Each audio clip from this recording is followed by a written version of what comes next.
नमस्कार, prime debate देख रहे हैं आप। आपके साथ मैं हूं दीपक व्यास। कोटा में एक युवक के मोबाइल से मिले कथित ऑडियो और वीडियो ने कई सवाल खड़े कर दिए हैं। दावा है कि इन ऑडियो के जरिए शादीशुदा हिंदू महिलाओं को निशाना बनाने और उनकी पहचान दिखाने वाले वीडियो की मांग की जा रही थी, और वो भी सीमा पार से, यानी कि पाकिस्तान से।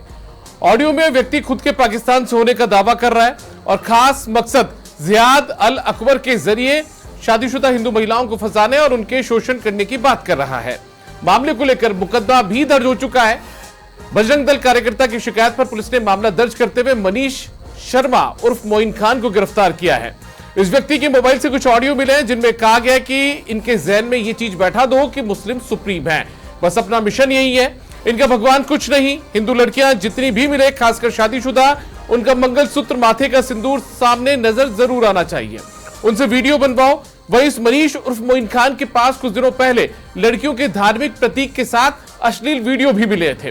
लेकिन इस तरह का मामला सामने आने के बाद कई सवाल उठ रहे हैं कि आखिर ये सब हो क्या रहा है। आखिर कैसे ब्रेन वॉश कर मनीष को मोइन बनाया जा रहा है।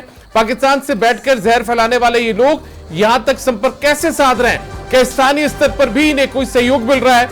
सवाल यह भी है कि क्या ये राष्ट्रीय सुरक्षा का मामला है, महिलाओं की सुरक्षा का मुद्दा है, या फिर जांच पूरी होने से पहले निष्कर्ष निकालना जल्दबाजी है। इसी मुद्दे पर आज हम चर्चा करेंगे। हमारे साथ में कुछ खास मेहमान जुड़े हैं, उनका परिचय आपसे करवा देते हैं। हमारे साथ में स्टूडियो से जुड़ चुके हैं योगेंद्र जोशी जी, जो कि पूर्व पुलिस अधिकारी हैं, आरपीएस अधिकारी हैं पूर्व। हमारे साथ में राजकुमार शर्मा जी जुड़ चुके हैं, जो कि कांग्रेस पार्टी के प्रवक्ता हैं। हमारे साथ में सुनैना शर्मा जी जुड़ चुकी है, पेशे से एडवोकेट हैं और विश्व हिंदू परिषद की प्रवक्ता है। आप तीनों का बहुत स्वागत है। कुछ देर में हमारे साथ में और भी मेहमान जुड़ेंगे। चर्चा की शुरुआत करते हैं। योगेंद्र जोशी जी, मैं आपसे जानना चाहता हूं, आपकी तो कोटा में लंबे समय पोस्टिंग रही है सर, ये इस तरीके के जो मामले आते हैं इसमें क्या लगता है आपको? देखिए दीपक जी, ऐसा मामला राजस्थान में क्या है, भारत में भी कई बार कई जगह देखा गया है। आपको ये पता होना चाहिए, अभी इससे पहले ब्यावर के अंदर हुआ था ये मामला। लेकिन अभी क्या स्थिति है कि हमारे यहाँ धर्म परिवर्तन से संबंधित एक्ट बन गया है, अधिनियम बन गया 2025 में। 9 अक्टूबर 2025 को लागू हो गया। इसमें कई सारी बातें हैं जिनमें धर्म परिवर्तन करने से पहले सरकार से कैसे मंजूरी लेनी पड़ेगी, 90 दिन पहले एप्लीकेशन देनी पड़ेगी, और बहुत सारी बातें हैं। ST SC को अगर कर लेता है, या दिव्यांग को करता है, महिला को करता है, बच्चियों को करता है, नाबालिग करता है, अलग अलग सजाएं दी हुई हैं। उसके माध्यम से इन्होंने ये एक्ट तो बना दिया, और हर जगह ये एक्ट बनाने सब सरकारें कोशिश करती है।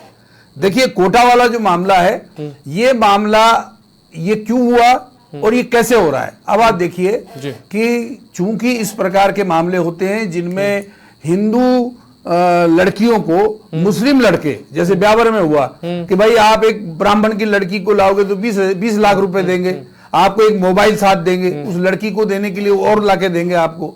इसी तरह से राजपूत की लाओगे, ST SC की लाओगे तो 10 लाख रुपए देंगे। इस तरह की चीजें प्रलोभन देने से, अच्छा लड़के क्या बेरोजगार होते हैं, उनके पास काम कुछ होता नहीं था, तो इस तरह की क्रिया होने लगी।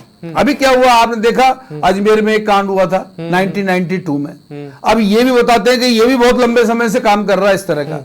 अब आप देखिए, यहाँ एक बबीता नाम की पकड़ी गई थी अभी थोड़े दिन पहले, तो उसको भी क्या किया, उसको ऑनलाइन उसको कलमा पढ़ाया गया, और कलमा पढ़ा करके जब वो कलमा पढ़ लिया उसने, तो अब उसके माध्यम से अब लोगों से संपर्क है, यहाँ की सूचनाएं हैं और उससे करना चकला। इसी प्रकार से ये वाला मामला है। इसमें क्या किया, अरे दीपक जी, ये नया काम चालू हो गया। ये क्या कर दिया इन्होंने, खरबूजे से खरबूजा काटेंगे। अब पहले खरबूजा कटता था चाकू से, अब खरबूजे से काटेंगे। मतलब हिंदू है, पहले तो उसको बनाएंगे मुसलमान, अब वो मुसलमान बन गया। अब मुसलमान बन गया, अब उसके माध्यम से कराओ ना आप। अभी आप कोई बहस पे किसी को ले आओ, वो ये कहेंगे साहब वो मुसलमान थोड़ी है, वो तो हिंदू है। अगर वो हिंदुओं को इस तरह से कर रहा है तो हम क्या करें इसमें। लेकिन कर क्या रहे हैं, ये उसको मुसलमान बनाते हैं, उसका धर्म परिवर्तन करते हैं, और धर्म परिवर्तन करके जिस तरह की चीजें मेरे संज्ञान में आई है कि वहां उसमें हिंदू देवी देवताओं के अपमान से संबंधित है, या उनको दिखाना चाहिए पाकिस्तान के जो हैंडलर है उन लोगों के संपर्क में था ये, और उनको उनकी भाई कितने लोगों को तेने अपनी ओर आकर्षित किया है, कितने लोगों की बात तेने बताई है, और तू क्या इसमें ऐसी चीजें कर रहा है, और फिर हमारे से बात करा। वो उसको व्हाट्सएप है, कई सारी जो नेट की जो सिस्टम्स हैं, उन सिस्टम, इंस्टाग्राम है, ये है वो है, उनके माध्यम से ये उनसे संपर्क करा करके इस तरह की कार्रवाई करता था। देखिए ये हमारे यहाँ कोई नई बात नहीं है। किसी भी धर्म में, चाहे वो मुसलमान धर्म हो, चाहे वो क्रिश्चियन धर्म हो, चाहे ईसाई धर्म हो। अब देखो क्रिश्चियन में क्या है, अब आप कहेंगे साहब ये मुस्लिम धर्म है इसलिए ये कर रहे हैं, क्रिश्चियन में भी क्या है, आप देखिए बाड़मेर, जैसलमेर, उधर उधर के जो बच्चे हैं जहाँ खाना नहीं मिलता है, तो वहां के बच्चों को ले आते हैं, छोटे छोटों को। मैं कोटा में था तो वहां केथुन रोड के ऊपर एक चर्च था, उस पर दबिश दी गई थी और वहां से बच्चे बरामद किए गए थे। छोटे छोटे बच्चे, घर में खाने की जगह नहीं है, लोग उनको ले आते हैं अपने धार्मिक स्थलों पर। अब जब उनका नाम बदल देते हैं, नाम तो होता है छोटू, नाम रख देते हैं रेंडिल, अब उसका नाम रख दिया। तो इस तरह की क्रियाएं जो है किसी भी धर्म में हो जाती हैं। और इस प्रकार से ये जो आपके टीवी चैनल हैं, ये जो जागृति पैदा कर रहे हैं, ये बहुत अच्छी बात है। इस तरह की जागृति जब पैदा होगी तभी लोगों में समझ आएगी, अपनी बहन है, अपनी बेटियां हैं। अभी एक लेडी तो बीकानेर से गायब है, लखनऊ में पकड़ी गई और लखनऊ से वो आ नहीं रही वापस जी। तो इस तरह की चीजें जो है इन पर रोक लगनी चाहिए। ठीक है राजकुमार शर्मा जी, क्या ये जो पूरा मामला सामने आया, सरकार ने समय रहते कार्रवाई कर ली, पुलिस ने समय रहते कार्रवाई कर ली, मामला सामने आ गया, या फिर इसमें कमी देखने को मिल रही है आपको कार्रवाई में? दीपक जी, कल की घटना बहुत दुर्भाग्यपूर्ण घटना है, किसी भी धर्म के लिए भी उचित नहीं है और हमारा जो सभ्य समाज है उसके लिए भी उचित नहीं है। राजस्थान प्रदेश बहुत शांतिप्रिय प्रदेश है, ऐसी घटनाएं यहाँ लगातार बढ़ती जा रही है। सरकार को समझना चाहिए, देखना चाहिए। सरकार का जो इंटेलिजेंस डिपार्टमेंट है उसको भी देखना चाहिए कि क्या हो रहा है। बता रहे हैं 2022 से कर रहे हैं एक्टिविटीज, 2026 हो गया, पाकिस्तान से कर रहा है, पाकिस्तान से जुड़ा हुआ है, पाकिस्तान से को अपने हिंदुस्तान जो भी लॉस होता है, जो भी लॉस होता है, चाहे हिंदू धर्म को लॉस हो, चाहे मुस्लिम धर्म को लॉस हो, चाहे वहां बहन बेटियों को लॉस हो, चाहे हिंदुस्तान की सुरक्षा को लॉस हो, सरकार को बहुत गंभीरता से लेना पड़ेगा इन मुद्दों में। कानून तो बन गया था अक्टूबर 2025 को, उसकी पालना अक्षर से कैसे होगी? क्या जितने भी कानून की पालना करवाने वाले जो हमारे अधिकारी लोग हैं उनको जानकारी है पूरे कानून की, एक अलग से क्लास लगाई जाए, समाज के लोगों को समझाया जाए कानून में क्या क्या प्रावधान है, क्या क्या ताकत है, हर धर्म के लोगों को बुलाया जाए।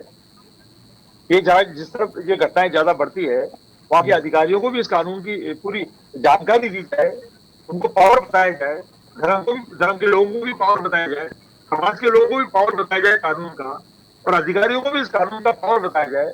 ठीक है, तब जाकर के ये सब काम होंगे।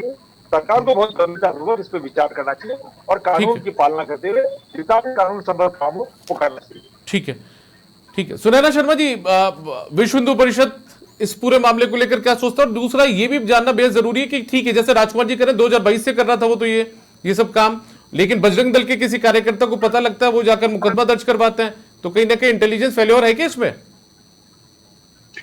देखिए, इंटेलिजेंस फेलियर तो है ही दीपक जी। मैं आपको बताऊं, ये बता रहे कि वो ये काम 2022 से कर रहा था, लेकिन विश्व हिंदू परिषद तो ये बातें कम से कम 20 सालों से बता रहा है।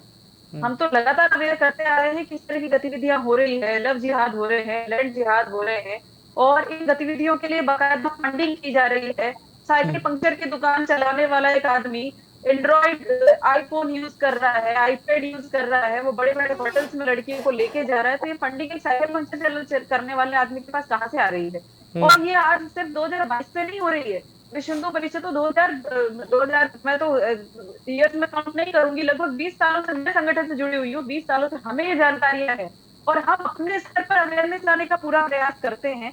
लेकिन हमारे सामने कुछ बाध्यताएं होती है कि संगठन के इतना ज्यादा बड़ा प्रारूप नहीं होता है, तो उसके कारण से हम नहीं ये कर पाते हैं। लेकिन फिर भी पूरा प्रयास किया गया।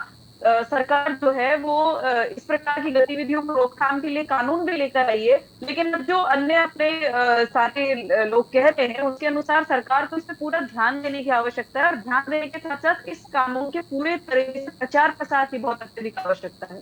जैसे कि जो बच्चियां हैं वो भी इस तरह के बहकावे में न आए।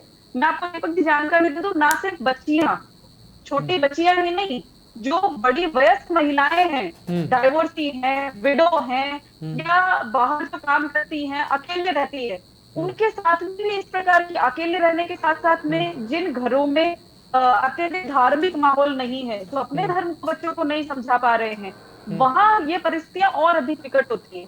गलती ये नहीं है कि आप किसी को अन्य धर्म में लेकर जा रहे हो, परेशानी ये है कि आप अन्य धर्म में लेकर जा रहे हो और वहां ले जाकर उनसे जो काम करवा रहे हो, आप उन्हें अपने घर की कोई बहन, बेटी, माता, पत्नी बना के नहीं रख रहे हो, आप उनको वैश्यालय में लेकर जा रहे हो। आप लेकिन ठीक है सुनैना जी, लेकिन ये भी तो एक बड़ी गंभीर स्थिति है, गंभीर चिंता का विषय है कि आखिर जो मासूम बच्चे हैं यदि उनको बरगला दिया जाता है वहां तक तो ठीक है, लेकिन यदि कोई वयस्क स्थिति में, किसी की उम्र भी एक मैच्योर स्थिति में, यदि वो लोग यदि इनके बरगलाने में आ रहे हैं तो कहीं ना कहीं जनजागरण की तो जरूरत भी होगी।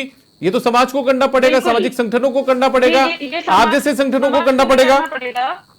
मैं दीपक जी आपको एक एग्जांपल देती हूँ। 2005 में एक कानून आया था जिसका नाम है, मतलब ये अलग एजेंडा है, मैं आपको बताऊं, घरेलू हिंसा से महिलाओं का संरक्षण अधिनियम में आया था। ये जब आया, इसके पहले महिलाओं के केस में बहुत अत्यधिक जो है घरेलू हिंसा थी और महिलाओं के पास बचाव का कोई खास साधन नहीं था। लेकिन जब ये कानून आया तो सरकार ने इसके लिए बकायदा एजेंडा चलाया, जिसमें रेडियो के थ्रू, टीवी चैनल्स के थ्रू और न्यूज़पेपर्स के थ्रू लगातार इसका प्रचार प्रसार किया गया। महिलाओं को जागृत किया गया कि आप आ सकते हो सरकार के पास, आप पुलिस के पास आ सकते हो, कोर्ट के पास जा सकते हो, उसके सहायता मांग सकते हो। तो इसी प्रकार के जागरण अभियान चलाए जाने की अभी बहुत आवश्यकता है। बहुत अधिक समय नहीं हुआ है, 8-9 महीने का समय हुआ है कानून को आए हुए। तो ये अच्छी बात है कि इसके लिए आप जैसे चैनल्स आगे आए और जो अन्य न्यूज़पेपर्स हैं, ये सबसे भी हम विनती करते हैं कि इस कानून को अधिक से अधिक प्रोत्साहित किया जाए। ठीक है योगेंद्र जोशी जी, एक बड़ी बात ये आती है, जैसे बातें की जा रही है, सुनैना जी एडवोकेट भी हैं और विश्व हिंदू परिषद के लिए काम करती है, इनका कहना है कि ठीक है इंटेलिजेंस का फेल्योर तो है ही, लेकिन साथ में फंडिंग भी की जाती है ऐसे मामलों को लेकर। तो ये भी क्या जांच में सामने आता है? यदि फंडिंग की जाती है तो इस पर भी निगाह बनाने की बहुत ज्यादा जरूरत है। ब्यावर वाले मामले में हुआ ना, ब्यावर वाले मामले में जो एक व्यक्ति फंडिंग करता था इन लड़कों को, उस व्यक्ति को भी गिरफ्तार किया है। वो शायद पूर्व पार्षद था वहां का, तो वो गिरफ्तार हुआ है और वो फंडिंग करता था, भाई इतने पैसे देंगे तुमको, ये काम करोगे इतने पैसे देंगे। बात ये है कि जो हमारा कानून है, माफ करिए, बदल तो दिए इन्होंने नए कानून, लेकिन ये कानून भी उसी तरह के कानून है, उन पुराने कानूनों को नई बोतल में रख के पेश कर दिया है। मैं ये कह रहा हूं कि हमारे यहां अपराधी की जिम्मेदारी क्यों नहीं तय की जाती कि भाई मैंने ये अपराध नहीं किया है, हर अपराध के बारे में ये तय की जानी चाहिए। आप देखिए अजमेर वाले मामले में कितनी बच्चियों ने सुसाइड किया, आज तक उन लोगों को सजा नहीं मिली, और जिनको 6 जनों को सजा मिली थी उनकी सजा अपेंड कर दी गई है। हाई कोर्ट ने सजा दे दी, सुप्रीम कोर्ट से रोक लगा दी। आप बताइए क्या न्याय मिला? 30 साल हो गए उस बात को, 92 का मामला है। तो जब न्याय नहीं मिलेगा, सजा नहीं मिलेगी ऐसे लोगों को, तब तक चाहे कोई भी धर्म का आदमी हो, अगर वो इस तरह की हरकत करता है, सजा मिलती कुछ नहीं है। आप देखिए 5% अपराधों में सजा मिलती है, बाकी में यार राजीनामा हो जाएगा, बाकी में हाई कोर्ट से, अगर डिस्ट्रिक्ट कोर्ट सजा दे देगी तो हाई कोर्ट रोक लगा देगा, हाई कोर्ट ने सजा दे दी सुप्रीम कोर्ट लगा देगा। मैं ये कहता हूं कि हम कानून कितना भी बना लें, न तो पुलिस तैयार है, पुलिस के जो एविडेंस हैं, आप देखिए आज तक किसी ने पूछा कि साहब ये जो अपने ये बम ब्लास्ट हुए थे, अगर मान लीजिए 70 आदमी मर गए, 185 घायल हो गए, तो भाई उनको तो आपने बरी कर दिया, चलो, लेकिन ये किया किसने है? ये जिम्मेदारी तय करी क्या किसी ने? नहीं, कोई पूछताछ नहीं है। आप अगर चालान पेश करते हैं, उसके अंदर अगर बरी हो जाता है, 302 का मामला है, दंगे फसाद का मामला है, और तो क्या होता है? कुछ नहीं, उससे कोई पूछता ही नहीं है। तो हमारे यहां जिम्मेदारी नहीं है जब तक इन विभागों की जिम्मेदारी। अब मान लीजिए नीचे का न्यायपालिका है, छोटी न्यायपालिका है, उसने निर्णय कुछ और दे दिया, ऊपर वाली न्यायपालिका ने कुछ और दे दिया, तो नीचे वाली न्यायपालिका की जिम्मेदारी किसकी है? उसको ये बताया जाए भाई तुमने ऐसा क्यों निर्णय दिया, कारण क्या है। तो जब तक इस तरह की चीजें नहीं होंगी, जब तक इस प्रकार के आप कितने ही कानून बना लो, कुछ होने जाने वाला नहीं है, सजा मिलती नहीं है, ये चीज होती रहेगी। ठीक है, शिवांगी सिकरवार जी हमारे साथ में जुड़ चुके हैं, भारतीय जनता पार्टी की प्रवक्ता है। शिवांगी जी बहुत स्वागत है आपका। शिवांगी जी, हम तमाम जो पैनलिस्ट के साथ में बातचीत हो रही थी, किसी को ये लगता है कि कहीं ना कहीं इंटेलिजेंस की फेल्योर यहाँ पर देखने को मिलती है।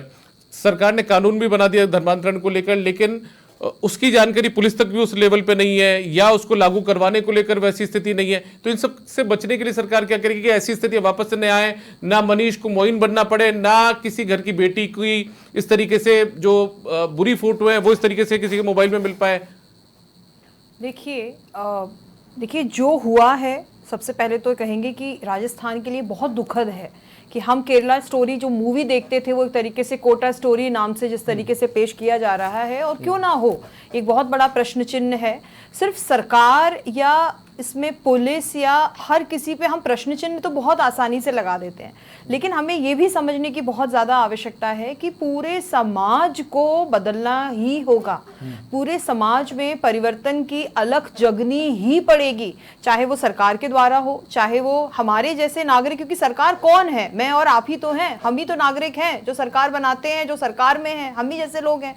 तो हम क्यों ना हम सबको इस तरीके से जागरूक होने की बहुत आवश्यकता है कि कोई भी धर्म हो। देखिए आज जो सामने आया है फिर से वही बात हो गई कि भाई लव जिहाद का मामला और ये सब सारी सब चीज़ें, तो इसमें कोई धर्म या उससे ऊपर उठ के ये देखा जाए कि जो भी, जैसा कि अभी पहले कर्नल साहब ने भी वाली बात को बोला कि भाई सबसे पहले तो न्यायपालिका इस बात को बिल्कुल सुदृढ़ करे कि इस प्रकार के कोई भी प्रकरण सामने आते हैं तो उसको फर्स्ट ट्रायल में सबसे पहले लेकर और उस पर काम किया जाए।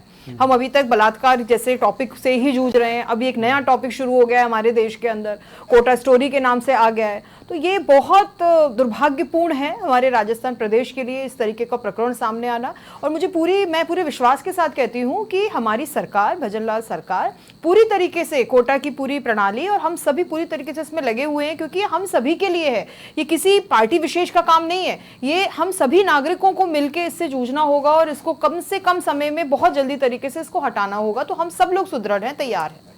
ठीक है।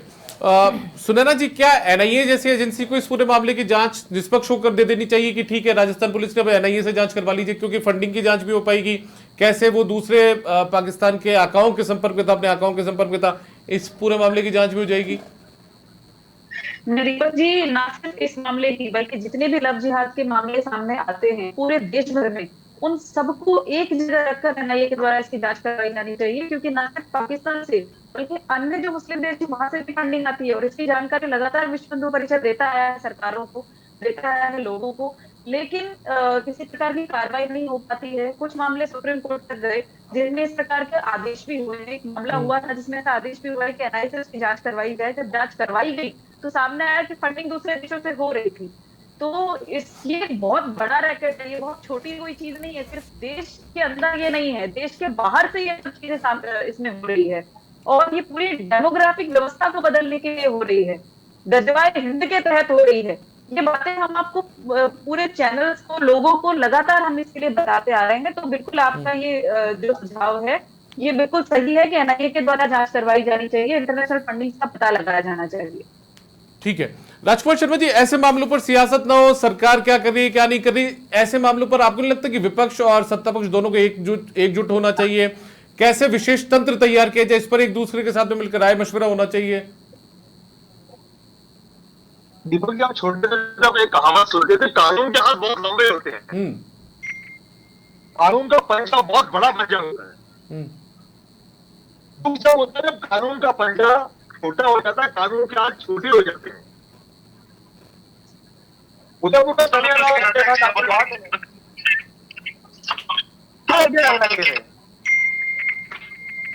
कुछ नहीं किया। आपकी आवाज मेरे पास स्पष्ट तौर पर नहीं आ पा रही है राजकुमार जी। हाँ जी जी, कंटिन्यू करिए आप। दीपक जी मैं कह रहा हूँ कि एनआईए ने उदयपुर हत्याकांड की जांच करके क्या, और जांच करने तो कितनी हो गई, कहां पहुंच गई? हिंदुस्तान का प्रत्येक नागरिक, राजस्थान का प्रत्येक नागरिक जानना चाहता है। कानून के हाथ लंबे होते हैं, कानून का पंजा बहुत बड़ा पंजा होता है। मैं सरकार से निवेदन करूंगा, कानून का हाथ वास्तव में लंबा करें, कानून का पंजा वास्तव में बड़ा पंजा हो। कोई भी अपराध करने वाला व्यक्ति, किसी भी प्रकार का अपराध हो, करने से पहले 3 बार सोचे कि अगर कानून का पंजा आ गया, कानून का हाथ अगर बहुत लंबा होता है, मुझ तक अगर पहुंच गया तो बचना मुश्किल होगा। और देश को भी बेच रहे हैं ये लोग, धर्म को बेच रहे हैं, समाज को बेच रहे हैं, बहन बेटियों को बेच रहे हैं। मैं सरकार से निवेदन करूंगा, मेहरबानी करके गंभीरता से अपने हाथ को। सर आप कह रहे बहन बेटियों को बेच रहे हैं, सर सुनिए राजकुमार जी, आप कह रहे बहन बेटियों को बेच रहे हैं, तो सरकार तो कार्रवाई कर ही रही है, सरकार की पुलिस है, पुलिस कार्रवाई कर ही रही है इस पूरे मामले में, क्योंकि लापरवाही बरती गई है, इस पर लापरवाही बरती गई है।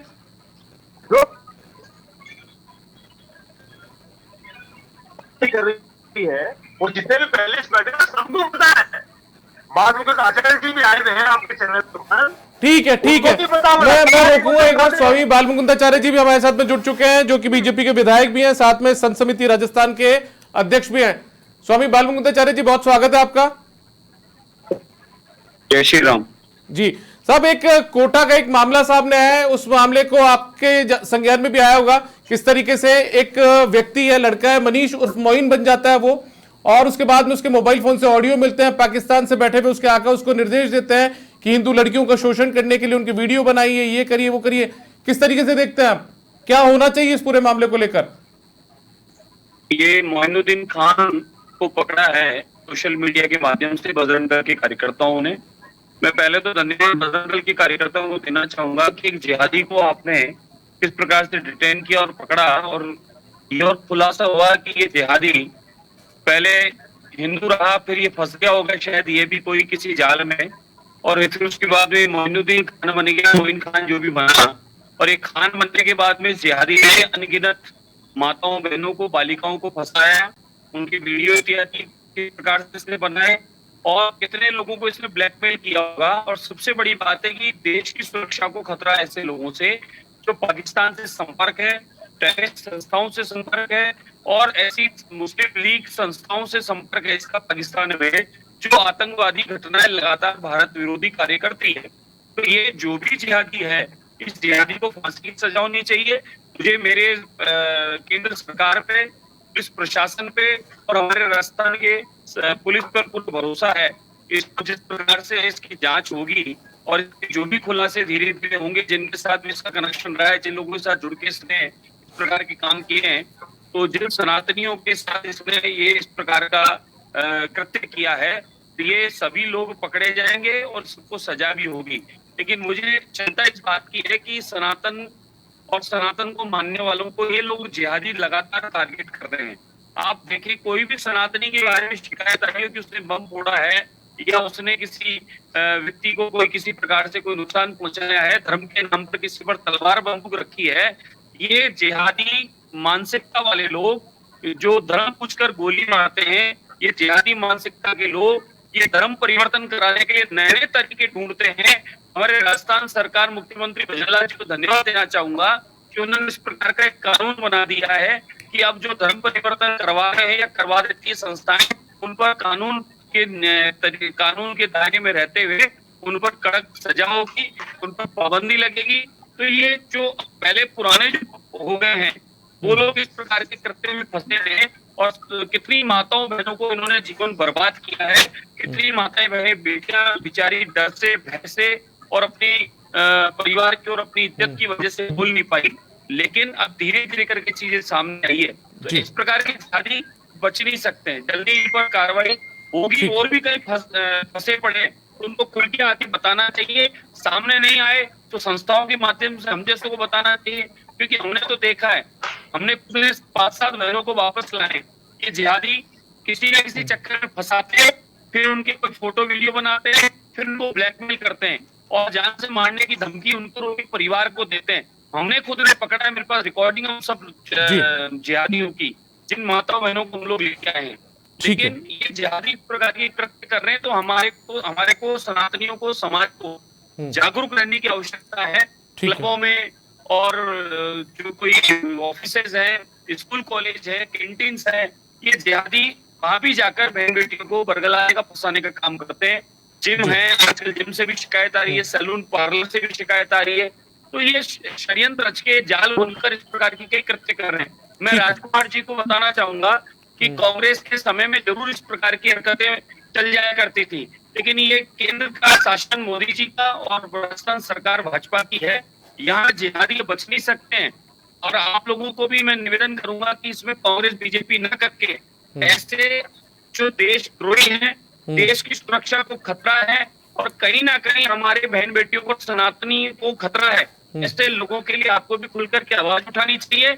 और ऐसे जिहादी कहीं भी किसी भी पंथ को मानने वाले हो, इनको फांसी की सजा होनी चाहिए। ठीक है साहब। शिवांगी जी, मैं आपके पास आखिरी टिप्पणी के लिए आना चाहूंगा और संक्षिप्त में जानना चाहूंगा। अभी एक बात राजकुमार जी कह रहे थे कि कानून के हाथ लंबे होने की बातें की जाती है, लेकिन कानून के हाथ छोटे हो गए, कानून के हाथ वाकई में लंबे भी बनाने चाहिए इस मामले को देखते हुए, ये वो कह रहे हैं, मांग कर रहे हैं। क्या प्रतिक्रिया आपकी? देखिए, जैसा आपने भी सुना राजकुमार जी को, तो मुझे बड़ा दुख हुआ उनको सुन के कि वो अभी भी जो है वो कांग्रेस और भाजपा की राजनीति में अटके हुए हैं। लेकिन ये जो मुद्दा है, ये किसी भी दल का मुद्दा नहीं रह गया है, ये पूरे समाज का बहुत बड़ा मुद्दा है। देखिए, ये बहुत कहना चाहिए दुर्भाग्यपूर्ण है कि जो हो रहा है, और इसमें हमें ये भी समझने की जरूरत है कि मनीष, मोइन, मनीष, ये सब जो जिस तरीके से अपने आप को चेंज करना, ये केस जयपुर का भी कुछ दिन पहले बबीता नाम की एक लेडी का केस था, जिसने भी अपना मदीजा या मनीजा कुछ नाम इस तरीके से उसने कर लिया था।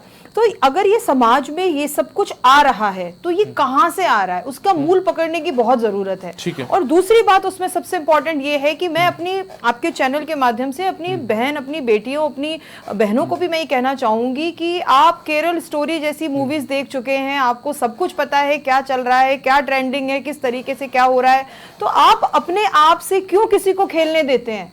अब उनका जो आपने सुना होगा, उनका जो वीडियो ऑडियो जो आया है, ऑडियो का स्क्रीनशॉट भी वायरल हो रहा है काफी, तो आप जब उसको पढ़ेंगे तो उसमें साफ साफ लिखा है कि मंगलसूत्र और जो है ना वो सारी सिंदूर वाली, जिनके पास में वो धार्मिक चिन्ह है हिंदू वाले, उनको टारगेट करना है, उनका वीडियो वायरल करना है। योगेंद्र जोशी जी, आपकी आखिरी टिप्पणी संक्षिप्त में चाहता हूं मैं, क्या ऐसी घटनाओं को रोकने के लिए, क्योंकि समाज के लिए चुनौतियां बनती जा रही है, सरकारों के लिए तो बाद में की बात है, लेकिन पहले समाज के लिए, परिवारों के लिए, तो क्या कोई विशेष तंत्र बनना चाहिए ऐसी घटनाओं को रोकने के लिए, या बनाया जा सकता है?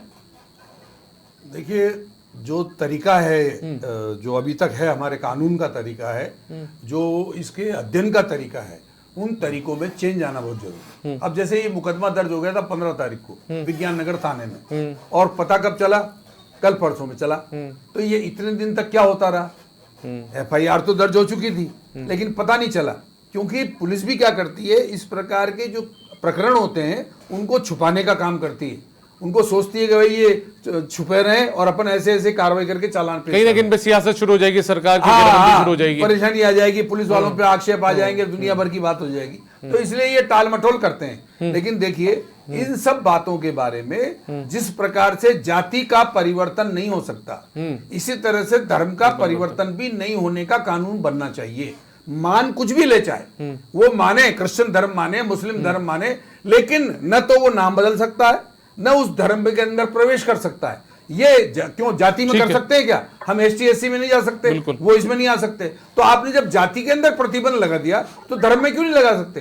ये प्रतिबंध जब तक नहीं लगेगा, जब तक इसमें सुधार होने की कोई संभावना नहीं। ठीक है, बहुत शुक्रिया आपका योगेंद्र जोशी जी, शिवांगी जी, राजकुमार शर्मा जी और सुनैना शर्मा जी, साथ में बालमुकुंदाचार्य जी, आपका पांचों मेहमानों को बहुत शुक्रिया, धन्यवाद। तो कुल मिलाकर देखिए, ऐसे जो मामले सामने आ रहे हैं, इसको लेकर न सिर्फ सरकार की जिम्मेदारी है, बल्कि आपकी हमारी भी जिम्मेदारी है कि समाज को जागरूक होना पड़ेगा, बहन बेटियों को जागरूक करना पड़ेगा, जिससे कि ऐसी घटनाएं ना आए। और साथ में जैसा योगेंद्र जोशी जी ने बताया कि जब जाति का परिवर्तन नहीं किया जा सकता तो धर्म का परिवर्तन भी आखिर क्यों हो सकता है, इसको लेकर भी कानून बनना चाहिए। फिलहाल प्राइम डिबेट में इतना ही, इजाजत दीजिए, नमस्कार।